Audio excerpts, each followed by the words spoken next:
कबीर साहिब सदियों पहले यह कह गए थे कि हम जो खाते पीते हैं वही हमारे शरीर, मन और व्यवहार को बनाता है। और आज विज्ञान भी यही कहता है कि खाना बदलोगे तो जीवन बदलेगा। आप सभी को सादर नमस्कार। आज का दिन हम सभी के लिए अत्यंत विशेष है, क्योंकि आज हमारे साथ जो जुड़े हैं वो बहुत ही महान हस्ती हैं। आज हम बात करेंगे स्वास्थ्य, पोषण और प्राकृतिक उपचार के उस मार्ग के बारे में जो केवल बीमारियों को दबाता नहीं बल्कि उन्हें जड़ से समाप्त करने की शक्ति रखता है। आज के इस विशेष कार्यक्रम में हमारे साथ उपस्थित है कुछ ऐसी विशिष्ट हस्तियां जिन्होंने एनडीएस यानी कि नेचुरल डाइट सिस्टम के माध्यम से हजारों लोगों के जीवन में सकारात्मक परिवर्तन लाया है। आज हम सभी यहाँ एक ऐसे विषय के लिए एकत्रित हुए हैं जो केवल शरीर को नहीं बल्कि जीवन की संपूर्ण शुद्धि और संतुलन की बात करता है। आज हम जानेंगे एक ऐसी जीवन शैली के बारे में जो दवाइयों पर नहीं बल्कि प्रकृति की शक्ति पर आधारित है। साथियों, एनडीएस कोई साधारण डाइट प्लान नहीं है बल्कि ये एक पूर्ण जीवन शैली है। ये सिस्टम हमें सिखाता है कि कैसे हम अपने शरीर को प्राकृतिक तरीकों से डिटॉक्स करके स्वस्थ, ऊर्जावान और रोग मुक्त बना सकते हैं। एनडीएस अनीमा, फास्टिंग और ग्रीन जूस पर आधारित है। इन सरल लेकिन प्रभावशाली तरीकों से शरीर को अंदर से साफ किया जाता है और बीमारियों को जड़ से खत्म किया जाता है। साथियों, इस अद्भुत जीवन शैली के पीछे जिन्होंने अपना पूरा जीवन समर्पित किया है वो है श्री बीवी चौहान जी। श्री बीवी चौहान जी एनडीएस के संस्थापक हैं। इनका उद्देश्य एकदम स्पष्ट है, बिना दवाइयों के प्राकृतिक जीवन शैली अपनाकर लोगों को रोग मुक्त बनाना। इन्होंने एनडीएस को सिर्फ एक स्वास्थ्य पद्धति नहीं बल्कि जीवन को जीने की कला के रूप में विकसित किया है। इन्होंने इस प्रणाली के साथ हजारों लोगों को अपने जीवन को और शरीर को समझना सिखाया है। हम उनके लिए, उनके स्वागत के लिए एक बार जोरदार तालियां। आज के हमारे मुख्य अतिथिगण श्री बीके जिग्नेश जी के बारे में जानेंगे। श्री बीके जिग्नेश जी डिवाइन लाइफस्टाइल एनडीएस से जुड़े एक प्रमुख एडवाइजर हैं। आप मूल रूप से पोरबंदर से हैं और वर्तमान में चंडीगढ़ में सेवा दे रहे हैं। आपने अपनी स्टडी इलेक्ट्रिकल इंजीनियरिंग में की है और आप एक बहुत ही अच्छे नेचुरोपैथिस्ट हैं। एनडीएस में आपका 8 वर्ष का एक्सपीरियंस है। इसके अलावा आप Raj yoga teacher, vastu adviser, reiki grand master और क्रिस्टल हीलर भी हैं। एनडीएस से पहले आपका वजन 93 किलो था। इसके अलावा आप बहुत सारी समस्याओं से घिरे हुए थे, जैसे सिरोसिस, जोड़ों का दर्द, गैस, पीठ दर्द, सुनने में समस्या आदि। आपने 10 से ज़्यादा राज्यों में 50 से ज़्यादा एनडीएस शिविर कराए हैं। आपके 3 डिटॉक्स केंद्र चंडीगढ़ मोहाली, सूरत गुजरात और उचाना हरियाणा में हैं। जिग्नेश जी स्वयं एनडीएस की जीवित मिसाल हैं। आप बताते हैं कि स्वास्थ्य के बिना सब अधूरा है। अब हम सब तालियों की गड़गड़ाहट के साथ इनका यहाँ उपस्थित होने पर बहुत बहुत स्वागत करते हैं। जोरदार तालियां सर के स्वागत के लिए। अब हम बात करेंगे हमारे अगले एनडीएस एडवाइजर बीके बीना सेन जी, जो कि पोरबंदर से ही हैं, वर्तमान में चंडीगढ़ में सेवाएं दे रही हैं। आपने बीएससी मैथमेटिक्स और बीएड की है और आप एक नेचुरोपैथिस्ट हैं। आपकी आयु 27 वर्ष है और एनडीएस में आपका 7 वर्ष का अनुभव है। आप एनडीएस कैंप में रेसिपी गाइडेंस और हेल्थ एडवाइजर के माध्यम से लोगों को सरल तरीके से स्वास्थ्य जीना और सेहत को सेहतमंद रखना सिखा रही हैं। जोरदार तालियों के साथ इनका भी स्वागत कीजिए। अब हम बात करते हैं हमारे अगले एनडीएस एडवाइजर बीके हयाती बेन जी के बारे में। आप जूनागढ़ से हैं और वर्तमान में सूरत में सेवाएं दे रही हैं। आपने एमकॉम की है और आप एक अनुभवी नेचुरोपैथिस्ट हैं। आपको 7 वर्ष का एनडीएस अनुभव है। आप रेसिपी गाइडेंस एक्सपर्ट और वीडियो एडिटर भी हैं। आप डिजिटल माध्यम से एनडीएस के ज्ञान को जन जन तक पहुंचा रही हैं। हम आपका यहाँ उपस्थित होने पर जोरदार तालियों के साथ स्वागत करते हैं। प्रिय साथियों, आज हम यहाँ इन सभी महान व्यक्तियों से यह सीखने का अवसर मिलेगा कि बीमारी शरीर की नहीं, जीवन शैली की है। दवा नहीं, आहार ही असली इलाज है।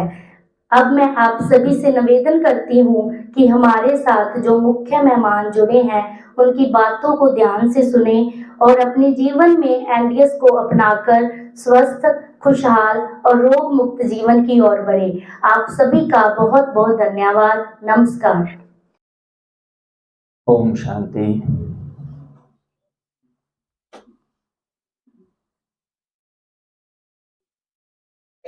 जब हमें कोई कहे कि ये काम करना है तो हम प्रैक्टिकली ज़्यादा से ज़्यादा फिजिकली एक्टिव रहना आसान है, बट आपको कहा जाए कि आधा घंटा चुपचाप बैठना है तो ये चुप्पी हमसे बर्दाश्त नहीं होती।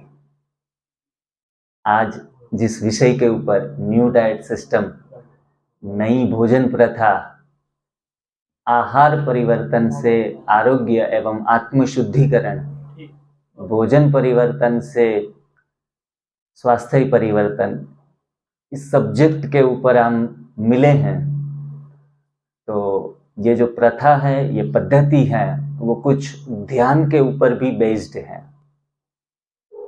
चुप रहो, चुप होके बैठो, क्योंकि राज खामोशी में है। अगर हम अपने जीवन में जितना भी बोलने के बजाय चुप रहने की कला भी सीख लें, तो भी आत्ममंथन, मनोमंथन से बहुत कुछ अंदर से ज्ञान की प्राप्ति, स्वास्थ्य की प्राप्ति, शक्ति की प्राप्ति एवं आनंद और ज्ञान की धारा हमारे अंदर बहने लगती है। तो ये कला सीखने के लिए हमें हर रोज अभ्यास करते रहना है।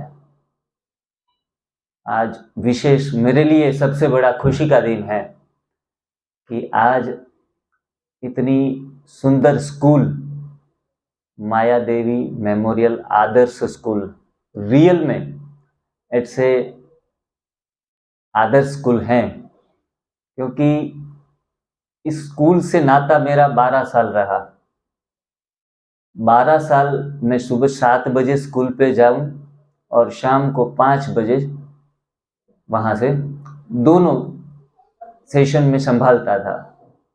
12 साल प्राइवेट स्कूल एवं कॉलेज, इस चीज से मैं जुड़ा रहा, इस लाइफ से मैं हैबिचुअल हूँ। काफी सारी स्कूलों का मैनेजमेंट संभाला और मैं दूसरों की स्कूल, दूसरा स्कूल मैनेजमेंट, मैं वहां अपनी सेवाएं देता था। मेरी अपनी खुद की विचारधारा कुछ अलग और आपको जो पढ़ाया जा रहा है पुस्तकों में वो भी कुछ अलग, उनकी पैटर्न भी अलग। तो 12 साल की इस ड्यूटी के दौरान सच में कहूं तो एक साल भी ऐसा खुशियों वाला नहीं बीता। जो अपने हिसाब से करना चाहता था वो नहीं हो पाता, और जो हो रहा था वो खुद को पसंद नहीं था। बेसिक मैंने अपनी पढ़ाई केमिकल इंजीनियरिंग खत्म की गुजरात में ही। तो इंजीनियर तो ऐसे ही अच्छे मार्क्स आए 12th में, 10th में, तो लोग क्या चुनते हैं, इंजीनियर बन जाओ या फिर डॉक्टर बन जाओ या फिर कोई बड़े अफसर बन जाओ। यही हमारा लक्ष्य होता है, क्योंकि उसमें स्टेटस है, उसमें अच्छी जॉब है, अच्छा पैसा है, अच्छा रुतबा है। आज व्यक्ति खुद भी ये सोचता है और माता पिता भी यही सोचते हैं। तो मैंने भी अपने जीवन में अपने अंदर की आवाज को न सुनते हुए बस इंजीनियर, चलो केमिकल इंजीनियर का तब बहुत बड़ा दबदबा था तो मैं केमिकल इंजीनियर बन गया, फर्स्ट क्लास भी आ गया। लेकिन अंदर से दिल कुछ और कहता था और दिमाग कुछ और बाद में जॉब भी नहीं की, और एजुकेशन फील्ड मेरे से पहले से पसंदीदा फील्ड था। तो एजुकेशन में आज आप देख रहे हैं कि हर जगह हमारे राजकुमार भाई की विचारधारा से चलने वाले कोई स्कूल नहीं है। ये राजकुमार भाई तो मुझे लगा एक अपने आप में सारे स्कूल ऑर्गेनाइजेशन में एक यूनिक एग्जाम्पल सेट कर रहे हैं, नॉट ओनली पंजाब, पूरे भारत में।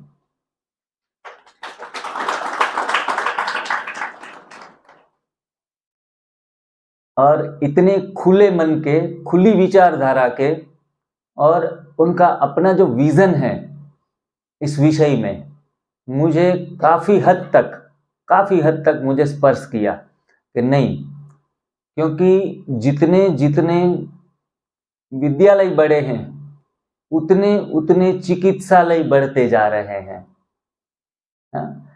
वरना असल में ये ज्ञान अगर विद्यालयों में सच्चा दिया जाता तो जैसे जैसे विद्यालय बढ़ते वैसे वैसे चिकित्सालय कम होते या ज्यादा? कम होते। लेकिन दशा क्या है? बिल्कुल ऑपोजिट है। वो हम सब देख रहे हैं। हमारा भारत देश जहां जितने बड़े बड़े हॉस्पिटल बनते हैं वो उतना ही विकसित माना जा रहा है। पुलिस चौकियां अगर कोने कोने में बन जाएं तो हम इनको विकसित मानते हैं कि हमने विकास कर लिया। लेकिन बड़े शर्म की बात है कि जितने भी चिकित्सालय बढ़ेंगे, जितने भी न्याय तंत्र भी बढ़ेंगे, उतना ही मानव जाति ने अपना अधः पतन कर लिया है। आजकल सीसीटीवी कैमरा का चलन है। हमने कहा साइंस बहुत आगे बढ़ चुका है। साइंस आगे बढ़ा है लेकिन हम नीचे उतरे हैं। इसीलिए हर गली मोहल्ले में भी सीसीटीवी आ गए हैं। मतलब हमारे नैतिक मूल्यों का अधःपतन हुआ है। हमारी अंदर की विचारधारा जो है वो ऊपर उठने के बदले नीचे गई है। अब आप सोचते होंगे कि इनका स्वास्थ्य के साथ क्या संबंध है, क्योंकि हर चीज जो आज घट रही है समाज में, देश और दुनिया में, वो हर चीज स्वास्थ्य के साथ जुड़ी हुई है। बहन ने सुंदर परिचय दिया और सुंदर आज जो प्रोग्राम है इनकी शुरुआत की, अपने विचार व्यक्त किए आपके सामने कि अन्न से ही मन बनता है। जैसा हम अन्न खाते हैं वैसे ही हमारे विचार बनते हैं। ये हम सुनते आए हैं लेकिन एग्जीक्यूशन ऑफ नॉलेज हमने कभी नहीं किया। अच्छा और सात्विक खाना खाने की बातें बहुत की, लेकिन प्रैक्टिकल स्वरूप में वो अपनाया नहीं, या फिर अपनाया तो सही नहीं अपनाया।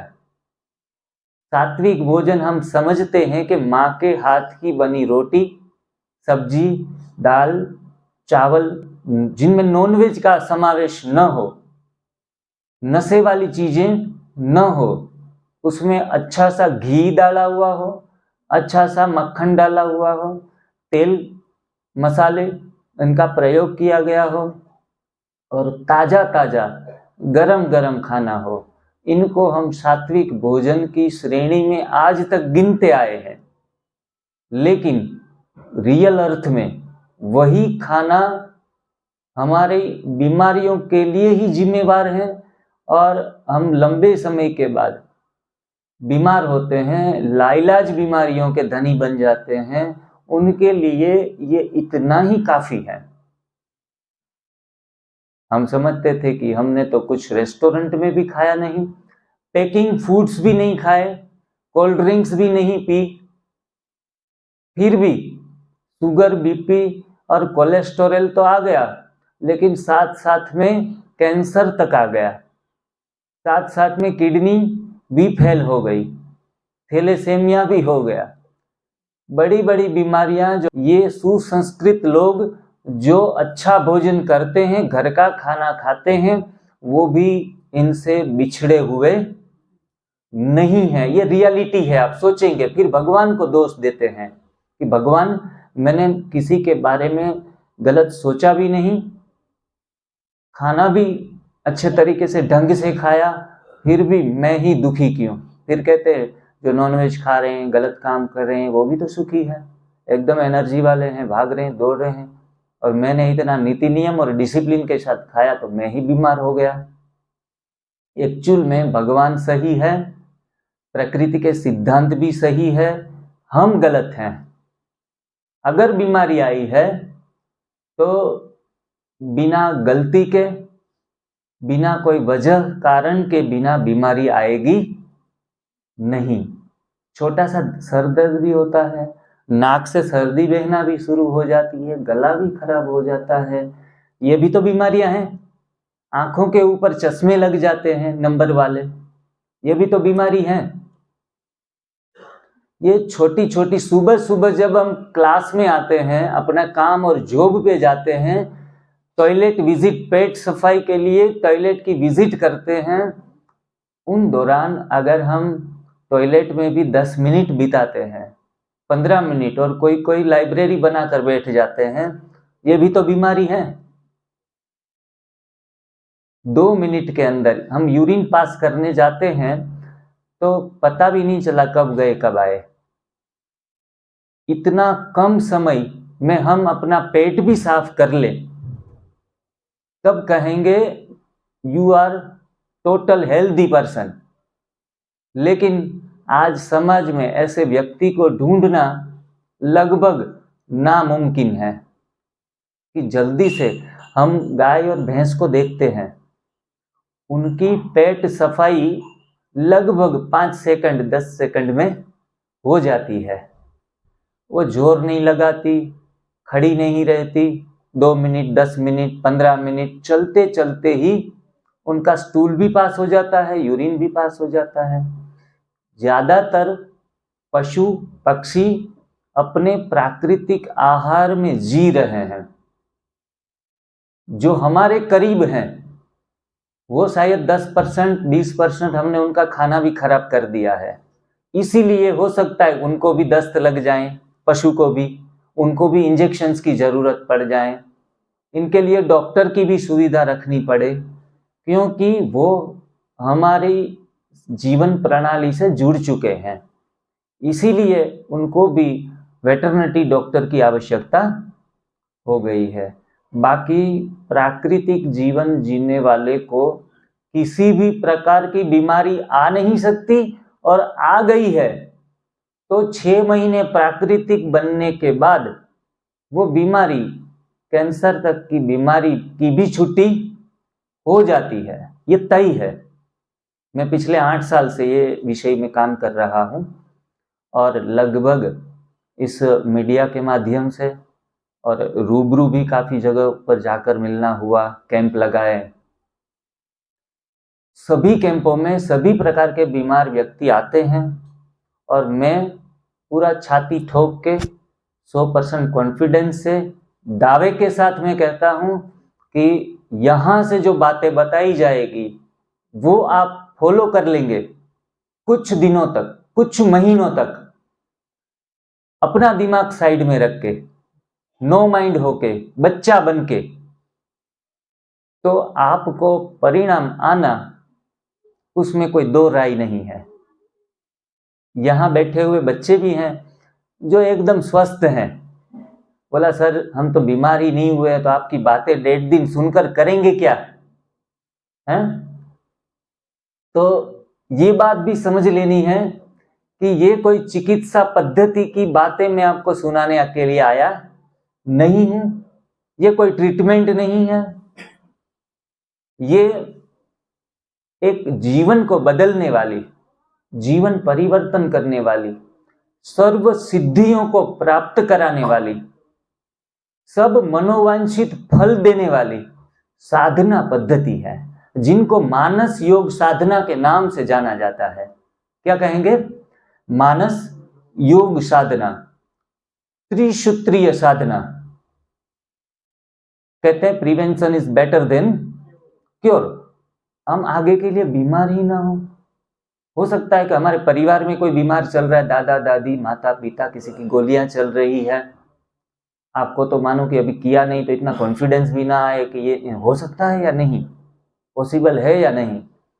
लेकिन प्रयोग करने के बाद पता चलेगा कि ये तो चुटकी बजाने जैसा काम है।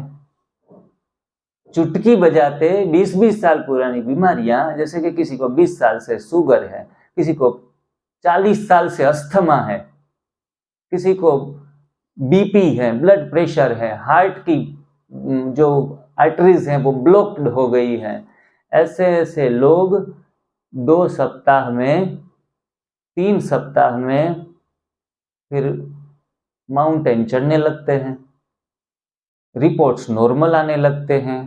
मोबाइल की दुनिया हो गई है। तो मैं अभी तो कैंप करा के निकला पुणे से, पहुंचा अभी तो मोहाली, 100 लोग वहां भी थे, बड़े थे, सारे के सारे ज्यादातर बीमार लोग आए थे। सभी के रिपोर्ट्स 3 दिन के बाद ब्लड प्रेशर के नॉर्मल, और ये जो शुगर के एकदम से ठीक हो गए थे। मोटापा भी किसी किसी ने 5-5 किलो काट लिया था। बोला सर ये तो जादू की छड़ी है, एनडीएस जादू की छड़ी जैसे घुमाते हैं और काम हो जाता है, ऐसे इतनी ये कुछ बीमारियां ऐसी है जिनका 5 दिन की दिनचर्या में लोगों का काम बन जाता है। अभी हमारे पास तो 1.5 दिन है, 1.5 दिन में तो हम ऊपर से जान पाएंगे। और कुछ मैं आशा रखता हूं कि कुछ आप प्रयोग में भी लाए, जिनके कारण हमारे सर के जो प्रयास है उस प्रयास को हम सफल बनाएं। आपको एक सही दिशा निर्देशन कर रहे हैं। अपने आप में मैं पूरा भारत घूमता हूं, ऐसा न मैंने कभी कोई स्कूल देखा है जहां टीचर ही कहता है कि milk is not a complete food, जबकि दिमाग में भूसा भर दिया गया साइंस ने। हमने, I am science student, 12th science करके फिर जब मैंने केमिकल इंजीनियरिंग किया, एक पढ़ाई का भी अपना नशा होता है कि आई एम एजुकेटेड। तो ये जो ईगो हम पालते रहते हैं पढ़ाई के साथ साथ, तो कुछ अच्छी बातें, अनुभव युक्त बातें अपने पुस्तकों के साथ हम कंपैरिजन करते हैं कि पुस्तकों में कुछ ऐसा है और सर कुछ ऐसा बता रहे हैं। पुस्तकों में कल सर से बात हुई, बता रहे थे कि पुस्तकों में सिर्फ इंफॉर्मेशन है, ज्ञान तो जीवन जीने की कला और पद्धति से आता है। और उसमें भी आहार शैली आपने अपनी परिवर्तन कर ली तो ज्ञान की पुस्तकें खुल जाती हैं दिल से। हमारे स्वामी विवेकानंद जी के सुंदर वाक्य हैं कि books are useless until your own books opens.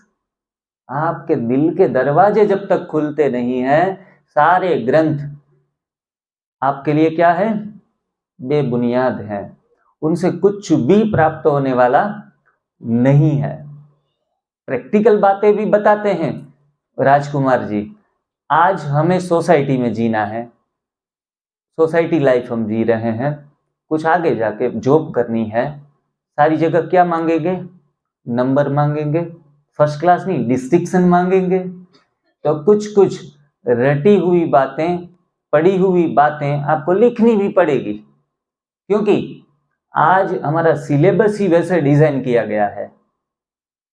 पूरा सिस्टम को चेंज करना अपने आप में बड़ा चैलेंज है, लेकिन धीरे धीरे करके ये जो स्वास्थ्य की धारा, एनडीएस की जो अमृत धारा है, वो बहती रहेगी, एक स्कूल से अनेक स्कूल में जाएगी।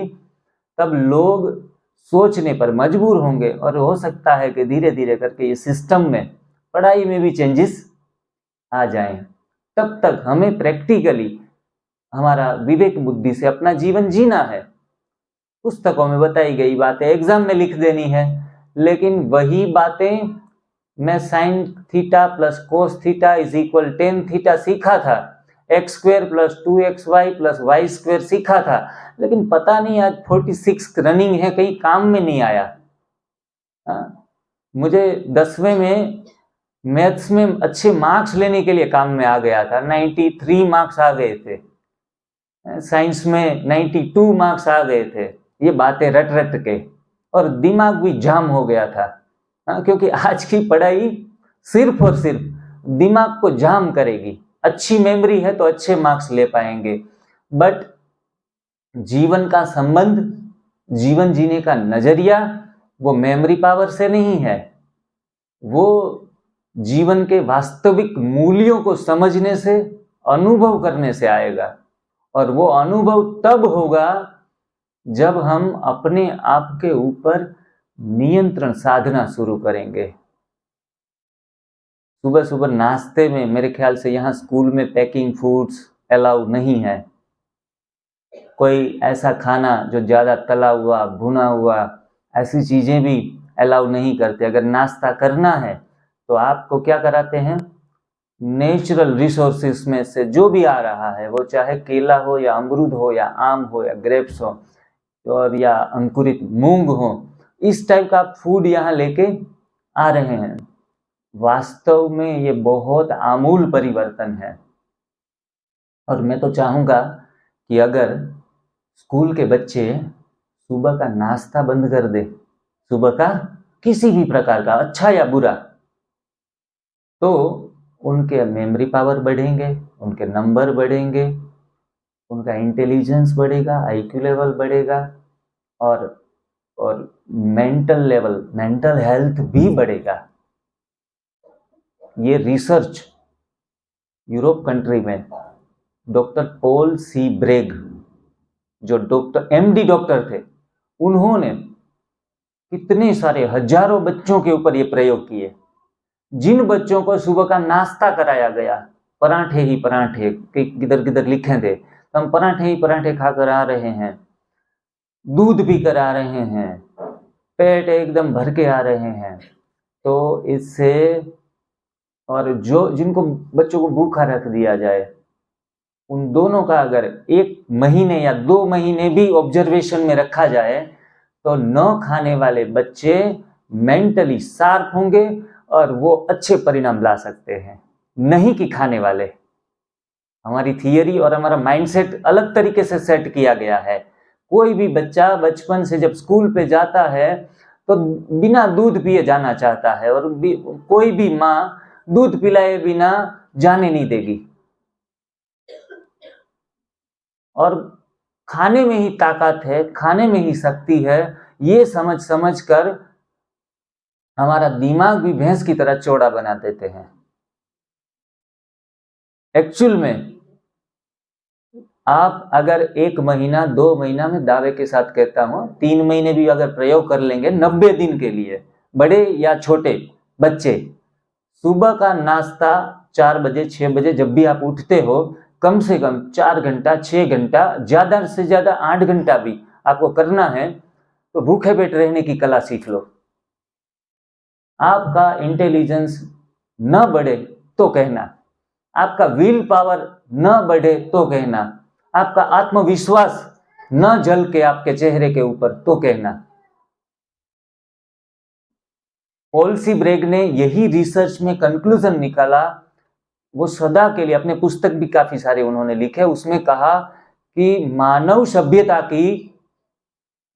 सभ्यता की सबसे बड़ी मूर्खता है तो वह है सुबह का खाना। सुबह का खाना।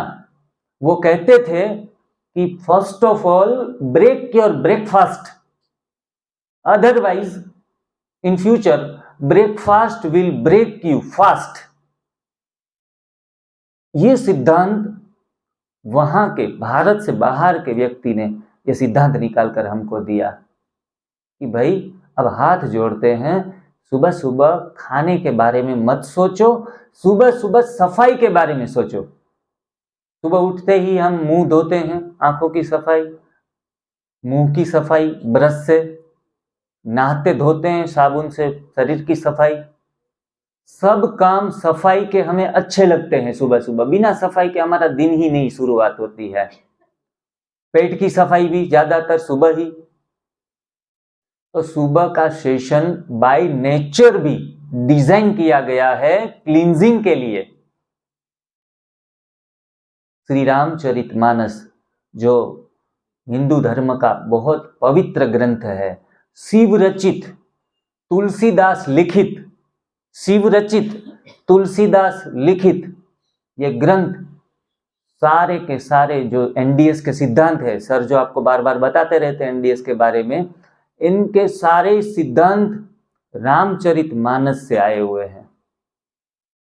इस प्रथा से, मतलब ये कोई 5-15 साल पुरानी पद्धति नहीं है। जिनको अपने लक्ष्य को हासिल करना है, अर्जुन की तरह कि जो मन में है वही संकल्प पूरे करने हैं, तो आप अपने इस 24 घंटे को डिजाइन कर सकते हैं, जो मैं यहाँ से बताऊंगा। बाकी काफी सारी बातें, आपको ज्यादा भी इंटरेस्ट जब इस विषय में गहराई में जाने का मन करे तो आप सभी के YouTube इस्तेमाल करते होंगे आप, डिवाइन लाइफस्टाइल एनडीएस करके हमारी YouTube चैनल है, खास करके बहनें आपको मदद करेगी अगर सब्सक्राइब कराने में।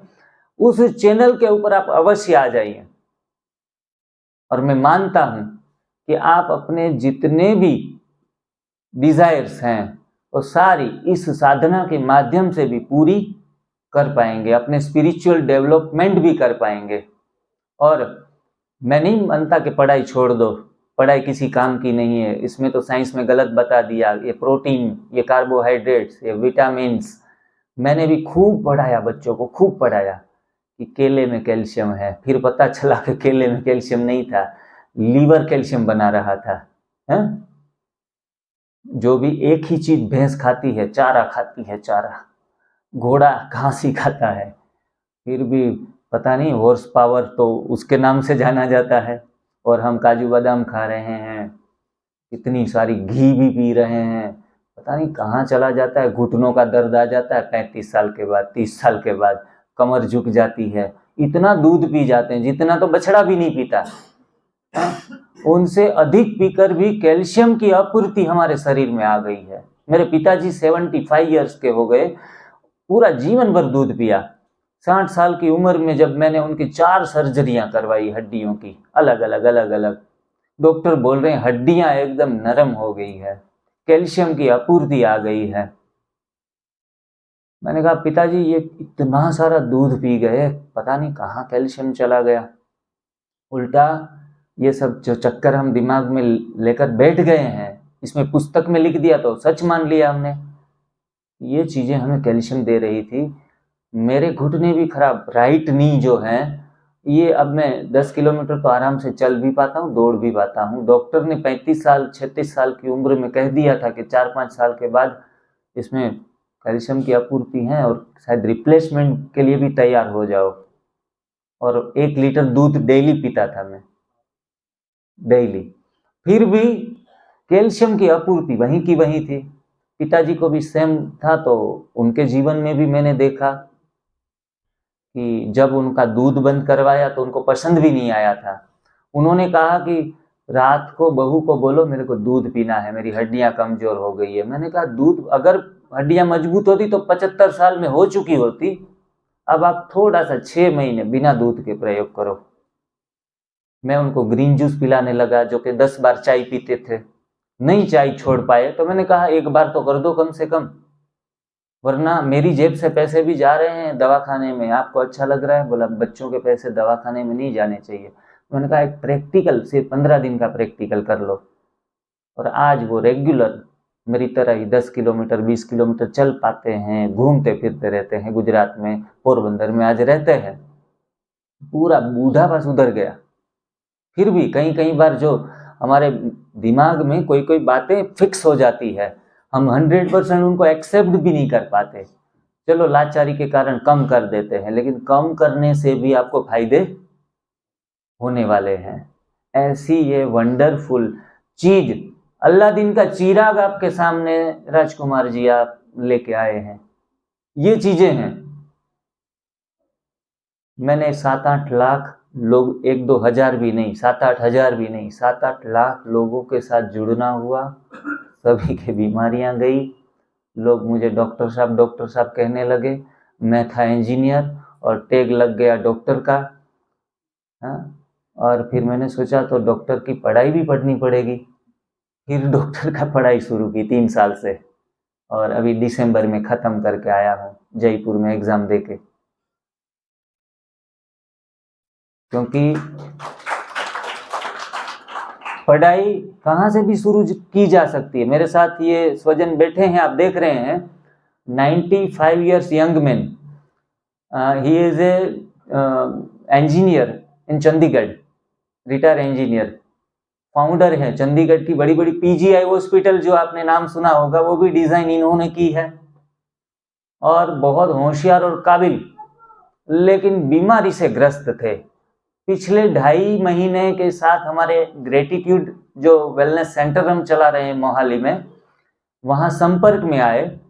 2.5 महीने से मेरे साथ रहे, कच्चा खाना शुरू किया, आज तक पका हुआ रोटी दाल चावल छुड़वा दी इनकी।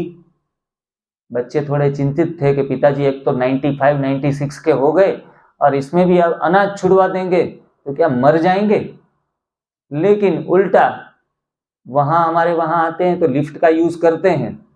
आज आपके यहाँ सीढ़ियाँ फटाफट चढ़ के ऊपर आ गए, चलना फिरना 96 की आयु में रेगुलर हो गया। और साथ में वो लगभग पूरी, जब आए थे हमारे इंस्टीट्यूट में तो 10-12 गोलियां टाइम टू टाइम लेते थे, कोई अल्सर कोलाइटिस की, कोई बीपी की, कोई यहाँ गांठ जैसा हो गया था, तो डॉक्टर ने डरा दिया कि ये शायद कैंसर भी हो सकता है। तो थोड़े टेंशन में आ गए कि अब कैंसर से तो नहीं मरना है हमें। मैंने कहा बिल्कुल फिक्र ना करो, हमें कौन सा बीमारी है वो भी जानने की जरूरत नहीं है, कोई रिपोर्ट करवाने की, बायोप्सी करवाने की भी जरूरत नहीं है, पेट स्कैन करवाने की भी जरूरत नहीं है, क्योंकि जितना जितना हम उनको डायग्नोज करते हैं उतनी उतनी बीमारियां कई बार और बढ़ जाती हैं। ईश्वरीय चिकित्सा एनडीएस में निदान का कोई महत्व नहीं है, बीमारी के बारे में जानो ही नहीं। मैं तो कहता हूं कि कहीं कहीं जाके रिपोर्ट करवाने की आवश्यकता भी नहीं रहेगी, अगर पूरी शिद्दत के साथ, पूरे विश्वास के साथ ये पद्धति आप जीवन में अनुसरण कर लो बस। बाकी A to Z नॉलेज तो आपके स्कूल में ही है, ऐसे स्कॉलर लोग आपके बीच में ही हैं जो आपको पूरे तरीके से समझा सकते हैं कि भाई ऐसे ऐसे करना है। ज्यादातर लोगों को तकलीफ वहां आती है कि भाई आपको समोसा छुड़वा के केला खिलाने कौन पसंद करेगा। समोसे में जो मजा है वो केले में थोड़े आएगा, पकोड़े में जो मजा है वो थोड़ा ही एप्पल में आएगा, सेब में, कीनू में थोड़ा ही मजा आएगा। वो तकलीफ वहां होती है, इसीलिए हम आर्ग्यूमेंट देते हैं कि that's not a practical life. आपके सामने हमारी हयाती बहन बैठी है, उम्र है उनकी 22 या 24 साल, 24, और वो पिछले 7 साल से हमारे साथ जुड़ी है, खाने की खूब शौकीन। और उसमें भी कोरोना जब आ गया तब उन्होंने काफी ज्यादा कुछ खाना पीना हो, मोटी भी हो गई थी, फिर हमारे साथ जुड़ी और उन्होंने खुद अपनी हेल्थ तो ठीक कर ही ली, लेकिन आज हजारों लोगों को कंसल्ट भी करती है, खुद भी। उनका डाइट आप देखेंगे तो पिछले लगभग 3-4 महीने से तो सोल्ट भी छोड़ दिया है, सोल्ट का इस्तेमाल भी नहीं। 7 साल से वो सी सोल्ट तो इस्तेमाल नहीं करती, लेकिन पिछले 3-4 महीने से रॉक सोल्ट का भी इस्तेमाल बंद कर दिया है। अब आप सोचेंगे बिना नमक के तो जीवन फीका फीका पड़ जाएगा, लेकिन स्वाद देखो एकदम नोटेबल लाइन है, जब स्वाद तब तक हम ढूंढते हैं जब जीवन में दूसरे स्वाद आना नहीं शुरू हो जाते। जब दूसरे स्वाद जीवन के आते हैं ना, तो ये स्वाद हमें बहुत फीका लगता है।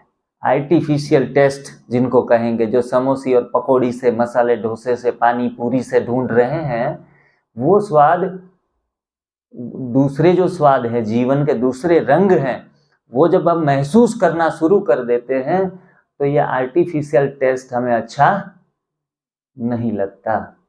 वो जो नेचर से आ रहा है वही टेस्ट अच्छा लगता है। हमारे प्रेम भाई के घर कल यहाँ रुके हम, भाई जी बोल रहे थे थोड़े फ्रूट के ऊपर मसाले या कुछ सेंधा नमक या कुछ टेस्टी बनाने के लिए डालना है। मैं तो पिछले 6 साल से लगभग सोल्ट और मसालों का प्रयोग ही बंद कर दिया, क्योंकि अब मुझे जो मजा आने लगा है, जो भगवान बनाता है, माँ प्रकृति बनाती है, वो सीधा डायरेक्ट यूज करने में जो मजा है वो मजा मसालों में नहीं है। और इतना सात्विक हो जाते हैं, अंदर से शांत हो जाते हैं। इतनी सभाएं हर 2 दिन, हर 5 दिन में अलग अलग स्थानों के ऊपर रहते हैं, अलग अलग लोग, अलग अलग मेंटालिटी के लोग, और वहाँ सेट होना, वहाँ बातें अपनी रखना, ये आप एक तरफ से देखेंगे तो थोड़ा चैलेंज वाला काम है, लेकिन मुझे आज तक कोई चैलेंज नहीं लगी। बहुत अच्छे तरीके से आसानी के साथ मैं कम्युनिकेट कर पाता हूँ, जुड़ पाता हूँ, क्योंकि मैं अंदर से एकदम से प्राकृतिक खाते खाते अंदर से शांत हो चुका हूँ कि मुझे कोई चैलेंज न, मैं अपनी बात मनवाने आया हूँ यहाँ, क्योंकि आपके हित की बात कर रहा हूँ। और मैंने सुना है कि अच्छा चिकित्सक, अच्छा डॉक्टर वह है जो सामने वाले के हित की बात करे। रामचरितमानस नहीं, लेकिन ये ग्रंथ है हमारे गुरु नानक देव का, कौन सा ग्रंथ है, शायद उसमें ही लिखा हुआ है ये बातें कि जो चिकित्सक आपके हित की बात करे वही चिकित्सक अच्छा है। तो मैं हर एक व्यक्ति की हित की बात करता हूं। कोई खड़ा होकर सभा में कहे कि भाई आपकी बात मुझे हजम नहीं हुई, मैंने कहा कि मैं तो हाजमोला की गोली भी साथ में नहीं लेके चलता हूं जो वो हजम आ जाए, एक गोली और खिला दूं तो हजम कर लो इस बात को। किसी को भी मेरी बातें हजम करने की जरूरत नहीं है।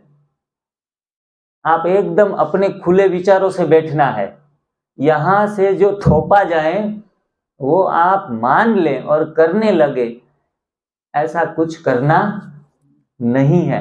सिर्फ सुनना है, अपने तराजू के ऊपर तोलना है, अगर बीमारियों में पड़े हैं तो प्रैक्टिकल भी कर लेना है, और थोड़ा परिणाम आ जाए तो मान लेना है, न परिणाम आ जाए तो छोड़ देना है।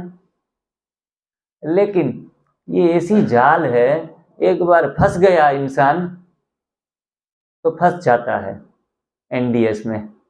ऐसी सुंदर जाल है, सुंदर जाल है जो बंधन भी प्यारा है, जीवन को आगे लेके जाने वाला है।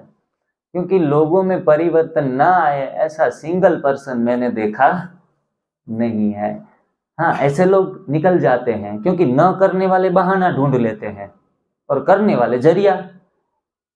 जिनको करना ही नहीं है वो तो 10 तरीके से आपके साथ आर्ग्यूमेंट करेंगे, अलग अलग एंगल के ऊपर से। तो उनके साथ डिबेट करके कोई प्रूवन देना, एफिडेविट करवाना, एविडेंस देना, ये भी कोई जरूरी बनता नहीं है। हमारे शास्त्र ही प्रमाणित है। 14 साल श्री राम वनवास में गए, कंद मूल पत्तियां फल ये सब खाया था। वो भी, वो रामायण में तो ये वर्णन है, गिरे हुए फल खाते थे, तोड़ कर भी खाना वो भी वर्जित समझते थे। हाँ? और कभी भी राम ने वन में भूखे हैं कुछ नॉनवेज खा लिया, या फिर सेहत चाट लिया, मधुमक्खियां भी होती है। हनुमान जी जब गए लंका में जाकर सीता ने कहा कि मेरे राम क्या कर रहे हैं, क्या खा रहे हैं, कैसे हैं, क्योंकि उनको डाउट हुआ। क्योंकि बार बार ये जो रावण है मायावी था, अलग अलग रूप धारण करके उनके पास आता था, तो उनको लगा कि ये हनुमान का स्वरूप लेके मेरे पास आया होगा, ये माया होगी रावण की, इसलिए उनको विश्वास नहीं था, डाउट्स खड़े किए। तो उन्होंने कहा कि अगर ये राम का ही दूत है तो राम के बारे में जानता होगा।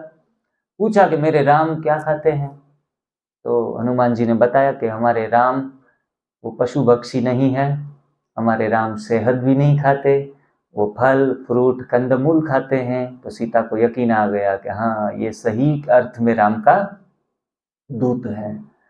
और 14 साल यही खाकर उन्होंने रावण जैसी महाशक्ति को हराया था।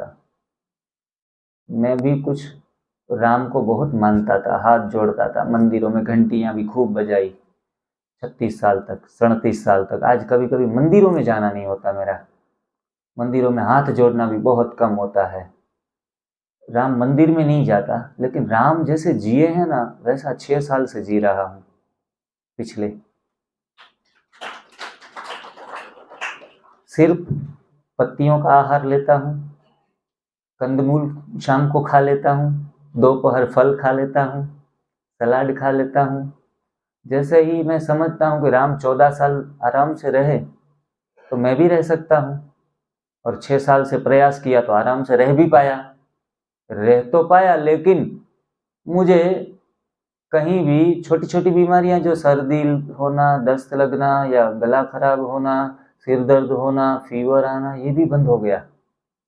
जिनको तीव्र रोग कहेंगे, प्राकृतिक चिकित्सा में क्या कहेंगे? तीव्र रोग। ये तीव्र रोग भी आना बंद हो गए हैं। लोग तो कहते तीव्र रोग तो साल में 2-3 बार तो आते हैं, मुझे भी लगता था मुझे भी आएगा, लेकिन 1-2 साल जब मेरा शरीर पूर्ण रीति से शुद्ध हो गया, डिटॉक्सिफाई हो गया, उनके बाद ये भी आना बंद हो गए। तो मुझे लगा कि अब मेरा शरीर से तो कुछ अजब का नाता हो चुका है, मेरा शरीर से कुछ अजब नाता है, जुकाम भी मुझे पूछ कर आता है। तो ये स्वास्थ्य प्राप्त करना अपनी मुट्ठी में है, अपना स्वास्थ्य अपने हाथों में। हम तो मेडिकलों में ढूंढ रहे हैं, भाग रहे हैं, दौड़ रहे हैं, अच्छे अच्छे डॉक्टरों के पास जा रहे हैं। डॉक्टर जब विफल होते हैं तो वैद्यों के पास चले जाते हैं, वैद्यों के पास विफल होते तो मशीन थेरापियां लेने शुरू कर देते हैं, उनसे भी ठीक नहीं होते तो लंबी लंबी सांसें खींचना शुरू कर देते हैं, योगा प्राणायाम, फिर भी वापस आ जाते हैं, स्वास्थ्य ही नहीं मिलता। तो हम सोचते हैं कि स्वास्थ्य छिपा कहीं है। भाई जी बहुत अच्छे योगा के मास्टर मेरे पास आए तो बोला 40 साल योगा किया, 40 साल प्राणायाम किया, 40 साल में हर प्रकार एथलेटिक भी दौड़ते थे, अच्छे एथलेटिक थे, तो स्वास्थ्य क्यों नहीं मिला? अल्सर क्यों हो गया? गांठें क्यों हो गई? आज कहने का भाव मेरा ये है कि हर चीज फायदेमंद है। देखो, हम कोई चीज को ये महान है और ये गलत है, ये कम है, ये कोई कंपैरिजन करने के लिए यहाँ नहीं बैठे हैं।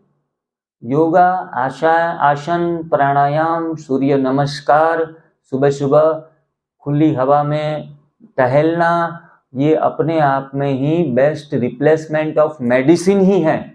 ये करना ही चाहिए, कोई मना नहीं है। लेकिन खाने को न सुधार कर उसमें ही लगे रहना, मतलब वक्त को बर्बाद करना और अपने समय, संकल्प सबको खराब करना, सब कुछ काम का नहीं है अगर आपका आहार के ऊपर नियंत्रण नहीं है तो। मैं एक योगा टीचर भी रहा, 2 साल मैंने गुजरात गवर्नमेंट के साथ जुड़कर खूब योगा करवाए। मैं खुद भी मयूरासन, फिर शीर्षासन, बाकी जो भी आसन कठिन थे वो भी कर पाता था।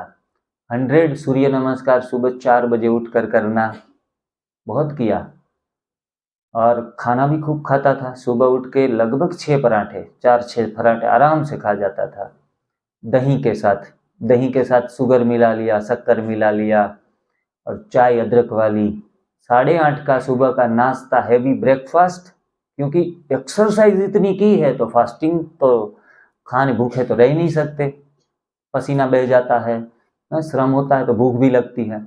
तो सुबह का नाश्ता करना, दोपहर 12 बजे थाली के ऊपर बैठ जाना, और शाम को 7 बजे 3 बार का खाना, घर का खाना, पत्नी का बनाया हुआ खाना, माँ का बनाया हुआ खाना, यही मैंने पिछले 22 साल से खाया है। आप देखेंगे इतना डिसिप्लिन रखना हर किसी के बस की बात भी नहीं है, क्योंकि ब्रह्मा कुमारी ये लेबल आप देख रहे हैं, जब से इस लेबल के साथ जुड़ा हूं तो इसमें अन्न शुद्धि के ऊपर काफी ज्यादा बताते हैं कि बाहर का खाना वर्जित, बाहर का कभी भी ना खाओ, दूसरों के हाथ का बनाया हुआ कभी भी ना लो, घर का खाना ही खाओ, या फिर कोई प्रसाद हो तो भी ले सकते हैं, अच्छी भावनाओं के साथ बनाया हुआ खाना लेना है। तो 22 साल अन्न शुद्धि के ऊपर मैंने पूरा जोर दिया। रोटी सब्जी दाल चावल के अलावा और दूध से बनी चीज़ों के अलावा मैंने कुछ नहीं खाया। फिर भी मेरी बीमारियां आप गिनोगे तो आपको सरप्राइज लगेगी। पहले बीपी और शुगर तो आ गया, आज जो भारत राजधानी बन चुका है वो दोनों रोग, और फिर कोलेस्टेरॉल, फिर छाती में भी थोड़ा, इतने 10 स्टेयर चल लिए तो थकान लगना, सांसें फूलना, बातें भी ना कर पाना। मुझे लगा यहाँ भी ब्लॉकेज आना भी शुरू। रिपोर्ट नहीं करवाए थे, रिपोर्ट करवाता तो आ जाते कि भी ब्लॉकेज है 50% 70%। फिर knee pain, right knee pain, पूरा घुटना काम करना बंद कर दिया। स्पाइन का प्रॉब्लम आ गया तो 1 घंटे तो ठीक, 10 मिनट भी बैठ पाना संभव नहीं। टेल बोन्ड जो होता है वो बहुत बुरी तरीके से दर्द करता था। और पूरे बदन में सोराइसिस, आपने बीमारी का नाम सुना होगा, सोराइसिस आ गया तो चक्के पड़ना शुरू हो गए। मैं ये जो बाल देख रहे हैं थोड़े बहुत, तो ये बाल भी मैं नहीं रखता था क्योंकि पूरे ऊपर के हिस्से में छोटे छोटे स्किन के ऊपर धब्बे हो गए थे सोराइसिस के। इसमें खून निकलना, पानी निकलना और ऊपर ट्यूब लगाते रहना, ये सब चलता रहता था चक्कर। 13 साल, 1-2 साल भी नहीं, 13 साल। और स्किन की बीमारी सबसे ज़्यादा परेशान करने वाली और इरिटेट कर देती है। तो ये इरिटेशन मेरे को बहुत था। 93 बोला बहन ने, लेकिन मैं पहुंच गया था 98। मुझे लगा था कि ये एनडीएस आ गया, वरना मैं सेंचुरी लगा देता। बीच में एनडीएस घुस गया, इनके कारण मैं 98 से फिर बाउंस बैक हो गया और मेरा वेट नीचे आ गया। आज फिलहाल मेरा 62 के आसपास वेट रहता है, 62 मैक्सिमम 65 तक जाता है। ये आइडियल वेट है। इस वेट के ऊपर आया सिर्फ और सिर्फ एनडीएस की वजह से। और 2007 में किसी ने मुझे कान में मंत्र दिया था एनडीएस का, 2007 में। लेकिन एजुकेशन, आज का एजुकेशन दिमाग में घुसा भरा था तो थोड़ा एक्सेप्ट नहीं कर पाया। मेरे को ये चीज़ें अच्छी नहीं लग रही है। कैल्शियम कहाँ से मिल जाएगा, दूध बंद कर देंगे तो। और अगर अनाज नहीं खाएंगे तो कार्बोहाइड्रेट्स और प्रोटीन कहाँ से मिलेंगे भाई। इसमें तो पत्ते खाते हैं, ये फल खाते हैं, तो प्रोटीन भी नहीं मिलेगा। स्किन थोड़ी लूज हो जाएगी, स्किन की चमक कम हो जाएगी। काफ़ी सारे क्वेश्चन दिमाग में वो जो गुब्बारे की तरह खुल रहे थे। अब फिर मैंने 2017 जब आया, 10 साल कम नहीं होते। जीवन में सोचने में मैंने कितने साल लगा दिए एनडीएस के बारे में। मैं आपको ऐसा मेरे जैसा बुद्धू बनाने के लिए नहीं आया हूँ यहाँ कि आप भी 10 साल लगा दो इस चीज़ को समझने के लिए। 2017 में जब पूरा बीमारियों से घिर चुका, 2016 में मैंने लगभग 10-12 लाख का खर्च भी कर दिया, डॉक्टरों को दे दिया, रिपोर्ट्स करवा लिए।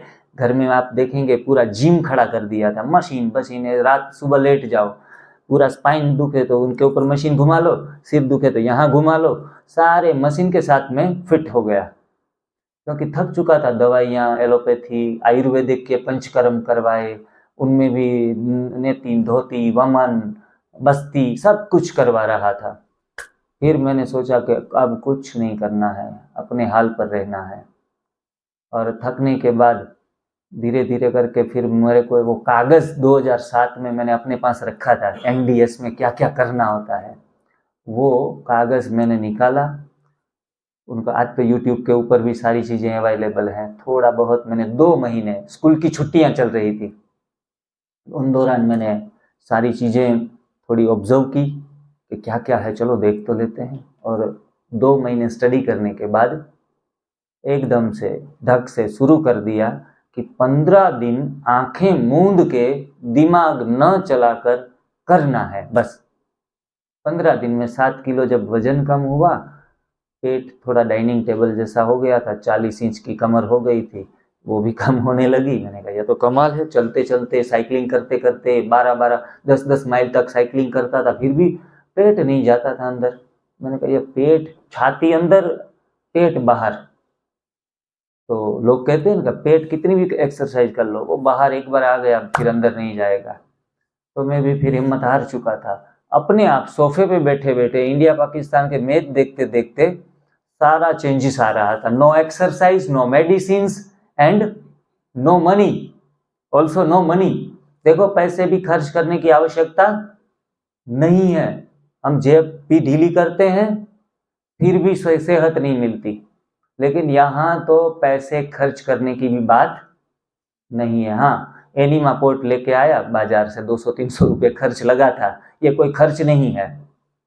और बातें समझ ली यूट्यूब के माध्यम से। हमारे जो फाउंडर कहे जाते हैं एनडीएस के, जो एनडीएस का काफ़ी अनुभव रखते हैं, 32 साल पुराना अनुभव है उनके पास, वो हमारे आदरणीय श्री बीवी चौहान सर, नाम आपने भी शायद सुना होगा।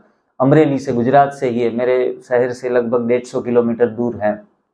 मैं उनसे प्रेरित हुआ, उनकी बातें सारी जान ली, उनके लेक्चर्स। वो कहते हैं मैं ना कथाकार हूँ ना कलाकार हूँ, मुझे अच्छी बात भी आप बताना नहीं आती, लेकिन जो बताऊंगा सच बताऊंगा। तो आजकल के लोगों को तो क्या बोरिंग वीडियो है तो सुनना भी पसंद नहीं करेंगे, ये क्या लंबी लंबी बातें कर रहे हैं, सीधा बताओ ना क्या करना है। तो उन्हों की बातें मुझे मीठी लगने लगी, पहले बोरिंग लगती थी, फिर मीठी लगने लगी। क्यों?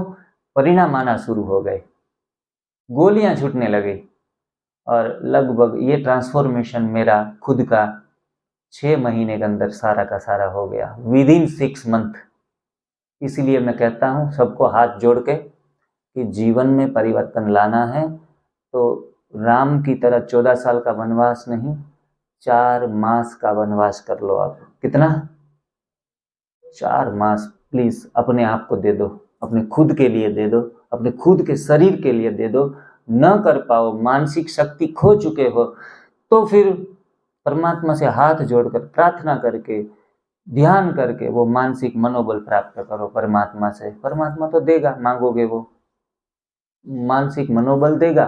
करना आपको पड़ेगा, भगवान आशीर्वाद नहीं करते, ये हमारी मान्यताएं गलत है। भगवान आशीर्वाद कर दो, बीपी की गोली छोड़ा दो, शुगर की गोली छुड़ा दो, नहीं छुड़ाएंगे। अर्जुन को भी लड़ना पड़ा था, वो तो साथ में रथ उनके चला रहे थे कृष्ण, उनके द्वारा ही गीता ही हमें मैसेज देती है कि भगवान कभी भी आपको दिशा बता सकता है, डायरेक्शन दे सकता है, लेकिन करना किसको पड़ेगा? हमें खुद को करना पड़ेगा, तब जाके हमें परिणाम प्राप्त होंगे। हमारी सभाओं में कितने हजारों स्टूडेंट होते हैं, तो उसमें से जो करता है वो पाता है। कई बार तो कोई लोग आते हैं ना, भावनाशील लोग, तो मिलकर पैर छूते हैं, फिर कहते हैं गुरुजी हाथ रख दो। मैंने कहा हाथ रखने से कुछ होने वाला नहीं है, लात पकड़ने से भी कुछ होने वाला नहीं है। लात को छोड़ो, बात को पकड़ो, बात पकड़नी पड़ेगी, उतना अनुसरण करना पड़ेगा। 100% नहीं तो 25% भी कर लो भाई, टेक्निक से करो। चलो पहले दूध छोड़ दो, पहले सुबह का नाश्ता छोड़ दो, धीरे धीरे करके दोपहर का खाना पका हुआ छोड़ दो। देखो जी, हम आपको खाने का मना नहीं कर रहे हैं, सर ने तो यहाँ नाश्ते में आपको वेजिटेबल्स और फ्रूट ये चीजें भी लाने की छुट्टी दी है।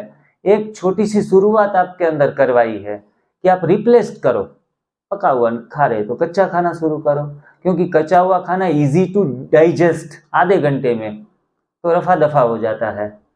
तो फिर हमारी जीवनी शक्ति, वाइटल पावर, वो दूसरे कामों में लग सकती है। पका हुआ आटा को पचाने के लिए 8-8 10-10 घंटे वाइटल पावर काम कर रहा है, तो आप ना फोकस कर पाएंगे, ना कंसंट्रेशन हमारा बढ़ेगा, ज्यादा रटना पड़ेगा, ज्यादा याद रखना पड़ेगा, फिर याद रखते रखते फिर भूल जाएंगे।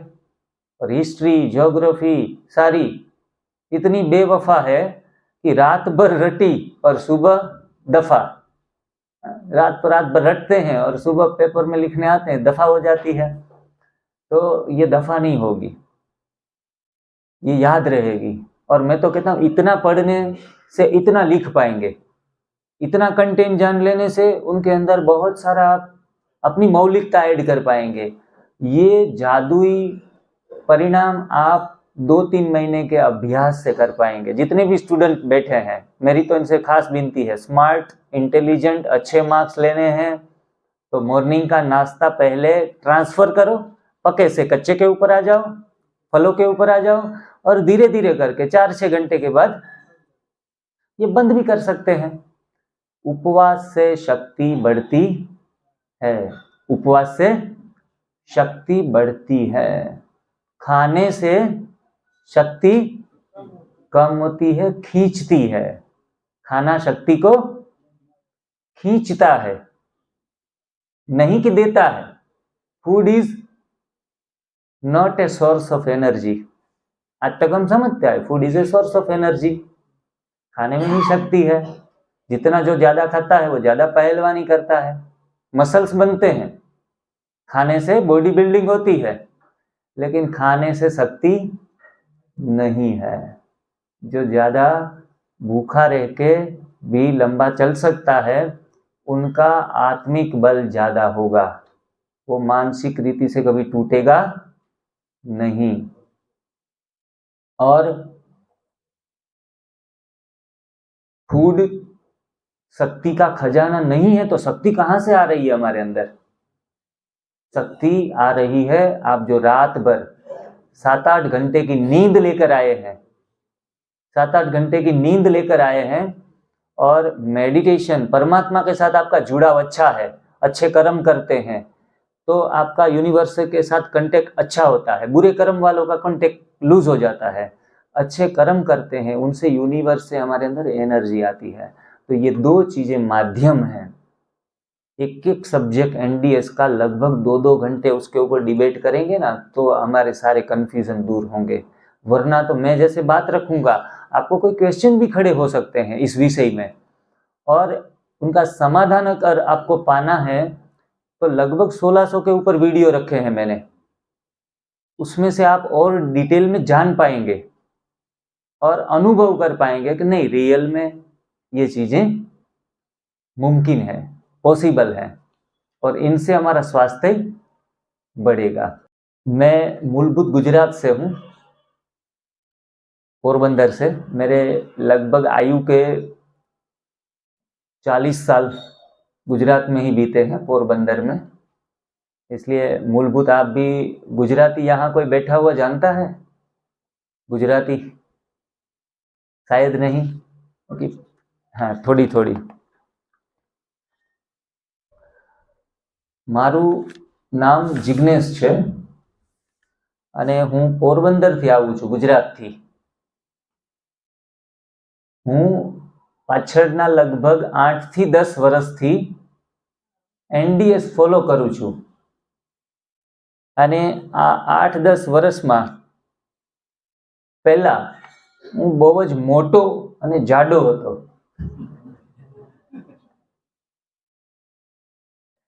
ઘણી બધી બીમારીઓ જેવી કે બીપી, કોલેસ્ટેરોલ, મોટાપા, सोराइसिस, नींद ना आना, हल्का सा डिप्रेशन रहना, स्पाइन इंजरी,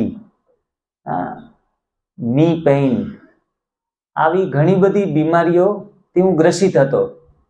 પરંતુ જ્યારથી મેં એનડીએસ જોઈન્ટ કર્યું ત્યારથી મારા જીવનમાં બદલાવ આવવાની શરૂઆત થઈ ગઈ। સમજાય છે થોડું થોડું?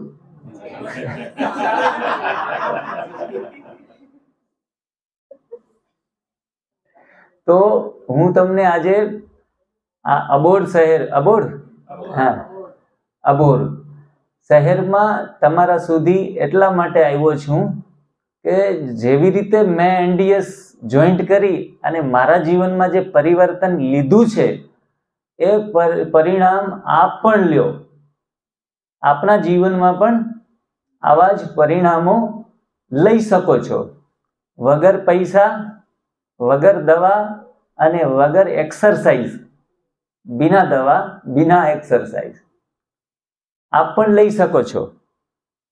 अने आपना तरफथी पंजाबवासी, हरियाणावासी तरफथी खूब ज प्रेम मळे छे, खूब ज सन्मान मळे छे।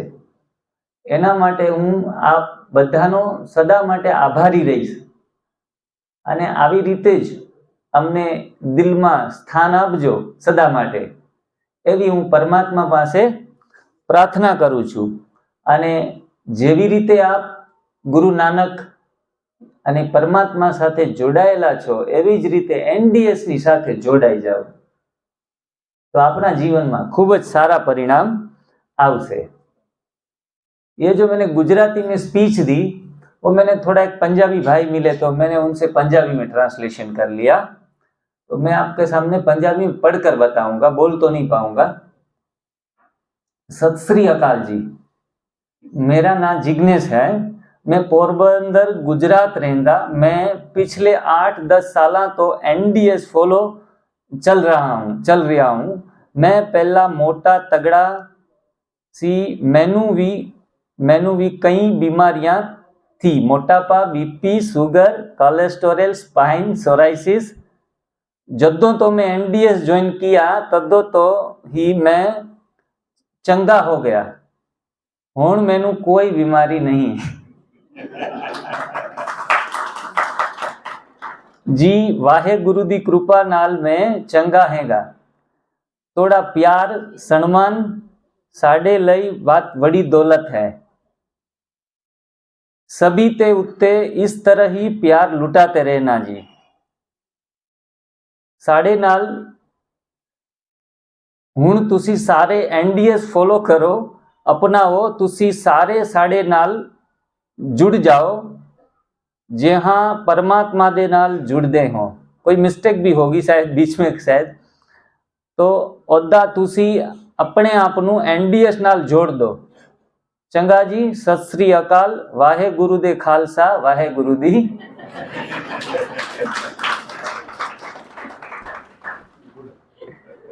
बहुत मेहनत के साथ इतना बोल पाया।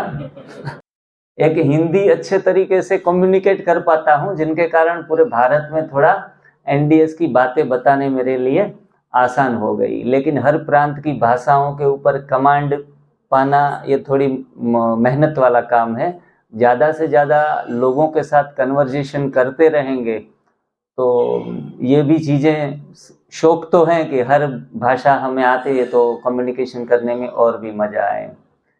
तो लगभग जूस का भी टाइम हो गया है ना, तो अब हम यहाँ ग्रीन जूस पिएंगे। चाय की सुविधा तो है नहीं और जीवन भर चाय पीनी भी नहीं है। मैं तो ये कहता हूँ कि चाय की चाहत को छोड़ के अब ग्रीन जूस की चाहत को अपनाना है। बड़े मज़े से 1-2 ग्लास ग्रीन जूस पीने हैं।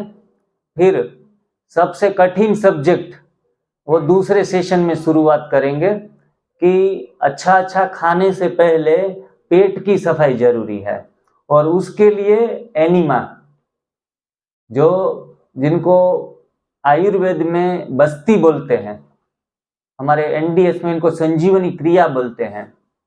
Enema pot, CCI, colon cleansing instrument, जो बहुत जरूरी है एनडीएस में। बिना एनिमा के कच्चा खाना भी गैस पैदा करेगा कई बार कई लोगों को। तो enema is must and enema is first. ज्यादातर लोग सोच विचार में रहते हैं कि एनिमा करे या ना करे। पेट की सफाई कुछ पी कर करना में मंजूर है, लेकिन आंतों में एनस पॉइंट से, मलद्वार से पानी का चढ़ाना, पेट की सफाई करना, वो प्रक्रिया हमें थोड़ी भद्दी लगती है कि ये प्रक्रिया हमें नहीं करनी है, पेट की सफाई। लेकिन इनके जो भी डाउट्स हैं, उनके जो भी फायदे हैं और जीवन के जो चमत्कार हैं, जो लोगों के 3-3 दिन में, हमारे डिटॉक्स सेंटर के ऊपर तो चौथा दिन भी नहीं लगता बीपी शुगर हटाने में, इंसुलिन बंद करने में इवन, इनका कारण है एनीमा, जो अपने आप में एक विशाल सब्जेक्ट है एनीमा। इनके बारे में आप जानेंगे तो आपको लगेगा कि एक सुंदर नॉलेज जो बरसों से छिपा हुआ था वो हमारे सामने प्रकट हो गया। और आज हजारों नहीं, लाखों नहीं, करोड़ों लोग एनीमा का प्रयोग कर रहे हैं और इतना हल्का महसूस कर रहे हैं, भाग रहे हैं, दौड़ रहे हैं, बुढ़ापा का नाम निशान नहीं है। मेरे साथ जो भाई जी जुड़े हैं, अयोध्या प्रकाश जी, वो 95 की उम्र में भी बच्चों की तरह नोट्स और पेन लेके मेरे पास आते थे, हर नोट्स लेते, और एनीमा आज की तारीख में ये भी करते हैं। आप सोचते होंगे कि इतनी उम्र में तो कुछ हो न जाए, लेकिन इतने एनर्जेटिक और इतने स्टूडेंट लाइफ जी रहे हैं कि हर नई बात को प्रैक्टिकली वो करने में कोई हिचकिचाहट अनुभव नहीं करते। तो हमें भी हिचकिचाहट नहीं करनी है। उनके विषय में हम डिटेल में जानेंगे ग्रीन जूस पीने के बाद। थोड़ा सा ब्रेक ले लेते हैं आधे घंटे का, और फिर 12:30 या 1:45 के आसपास हमारा दूसरा सत्र शुरू होगा और दूसरे सत्र में उस सब्जेक्ट के ऊपर बात करेंगे, हल्की सी एक्सरसाइज भी कर लेंगे। आप सभी ने बहुत प्यार से पहला सेशन बहुत आनंद से एंजॉय किया, जुड़े, इसलिए आप सभी का बहुत बहुत धन्यवाद।